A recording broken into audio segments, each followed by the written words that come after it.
जवाहरलाल नेहरू विश्वविद्यालय यानी जेएनयू के छात्र नजीब अहमद 15 अक्टूबर 2016 को अचानक लापता हो गए थे। उस वक्त वो एमएससी बायोटेक्नोलॉजी के पहले वर्ष में थे और माही मांडवी हॉस्टल में रहते थे। गायब होने से पहले नजीब की अखिल भारतीय विद्यार्थी परिषद यानी ABVP से जुड़े कुछ छात्रों से कथित झड़प की खबरें सामने आई थी। उनकी मां फातिमा नफीस के अनुसार नजीब ने 15 से 16 अक्टूबर की रात उन्हें फोन कर बताया कि उनके साथ कुछ गलत हुआ है। इसके अगले दिन जब फातिमा उनसे मिलने जेएनयू पहुंची तो उनका बेटा हॉस्टल से लापता था। मामले की जांच पहले दिल्ली पुलिस ने की, लेकिन सुराग न मिलने पर इसे सीबीआई को सौंप दिया गया था। सीबीआई ने 2018 में केस की क्लोजर रिपोर्ट दाखिल करते हुए कहा, सभी संभावनाओं की जांच के बावजूद नजीब के बारे में कोई विश्वसनीय जानकारी नहीं मिल सकी। अब 2024 में दिल्ली की एक अदालत ने भी सीबीआई को केस बंद करने की अनुमति दे दी है। अतिरिक्त मुख्य मेट्रोपॉलिटन मजिस्ट्रेट ज्योति महेश्वरी ने कहा कि एजेंसी ने सभी पहलुओं की जांच की और कोई संदिग्ध प्रमाण नहीं मिला। हालांकि अदालत ने स्पष्ट किया कि यदि भविष्य में कोई नया सुराग सामने आता है तो जांच फिर से शुरू की जा सकती है।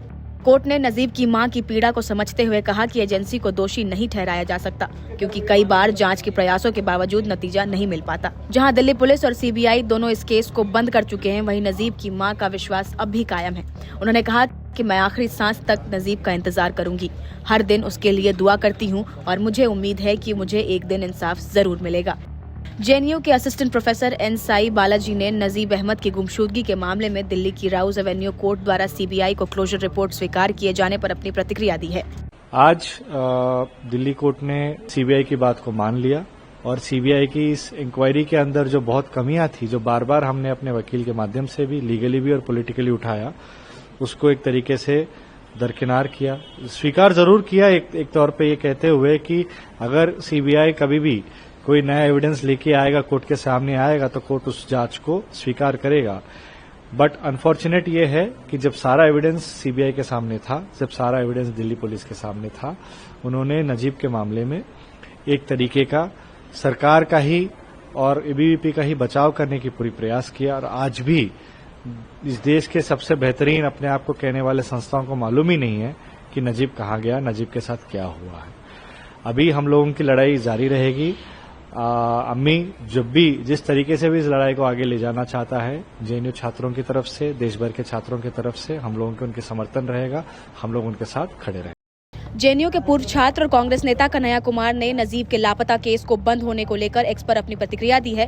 उन्होंने लिखा है, जेएनयू के छात्र नजीब को गायब हुए 9 साल से भी ज्यादा हो गए हैं। अदालत द्वारा इस मामले में सीबीआई की क्लोजर रिपोर्ट को स्वीकार करने के बाद नजीब की अम्मी फातिमा नफीस ने कहा है कि जिस लापरवाही के साथ पहले दिन से दिल्ली पुलिस और सीबीआई ने काम किया, उसका ही नतीजा है कि आज कोर्ट ने सीबीआई को क्लोजर रिपोर्ट को स्वीकार कर लिया है। आज तक न दिल्ली पुलिस न सीबीआई उन ABVP से जुड़े छात्रों को गिरफ्तार कर पाई, न ही कोई कार्रवाई कर सकी। जिन गुंडों ने मेरे बेटे के साथ मारपीट की और उसके बाद उसे गायब कर दिया। सालों तक मेरे बेटे के बारे में अफवाहें फैलाई गई, झूठ फैलाया गया, जो कि दिल्ली के उच्च अदालत के आदेश के बाद सभी डिजिटल प्लेटफॉर्म और सोशल मीडिया प्लेटफॉर्म से हटाया गया। लेकिन सच यही है, इतनी बड़ी जांच एजेंसियां और पूरी न्याय व्यवस्था आज तक ये नहीं बता सकी कि मेरा नजीब कहां है। इस पूरे वक्त में जब सिस्टम ने हमें चुप कराने की कोशिश की, तब जेएनयू के छात्रों और देश भर के छात्रों ने अलग अलग कॉलेज और यूनिवर्सिटीज जैसे AMU, जामिया से मेरा साथ दिया। उन्हीं बच्चों ने सड़कों पर लाठियां खाई, हमारे लिए आवाज उठाई। यही साथ और यही लड़ाई मुझे हौसला देती है। कई बार लगता है कि कैसे उम्मीद छोड़ दूं, कैसे ये हौसला टूटने दूं। आखिर वो मेरा बेटा है, मुझे मेरा बेटा चाहिए। अगर इसके लिए मुझे देश की हर अदालत तक जाना पड़े, मैं जाऊंगी। मैं उम्मीद करती हूँ कि आने वाले दिनों में और लोग भी मेरे साथ जुड़ेंगे। ये लड़ाई सिर्फ मेरे बेटे की नहीं, हर उस माँ की है जो अपने बच्चे के लिए न्याय चाहती है। इसके लिए मुझे देश की सर्वोच्च अदालत जाना पड़ा तो वहाँ भी जाऊंगी। एक माँ की न्याय की इस लड़ाई में हम सब उनके साथ हैं। फातिमा नफीस लगातार अपने बेटे के लिए न्याय की मांग करती रही हैं। कई प्रदर्शनों में उन्होंने हिस्सा लिया और मामलों को राजनीतिक दबाव का शिकार बताया। आज भी ये मामला भारतीय न्याय प्रणाली के सामने एक अनसुलझी गुत्थी बना हुआ है। केस बंद हो चुका है, लेकिन सवाल अब भी बाकी है, नजीब आखिर गया कहां? नमस्कार, मैं हूं मानक गुप्ता। अगर आपको हमारा ये वीडियो पसंद आया हो तो इसे लाइक और शेयर जरूर करें, और हाँ, हमें सब्सक्राइब और फॉलो करना ना भूलें, ताकि आप देश और दुनिया की कोई खबर मिस ना करें। तो जुड़े रहिए हमारे साथ और देखते रहिए News 24।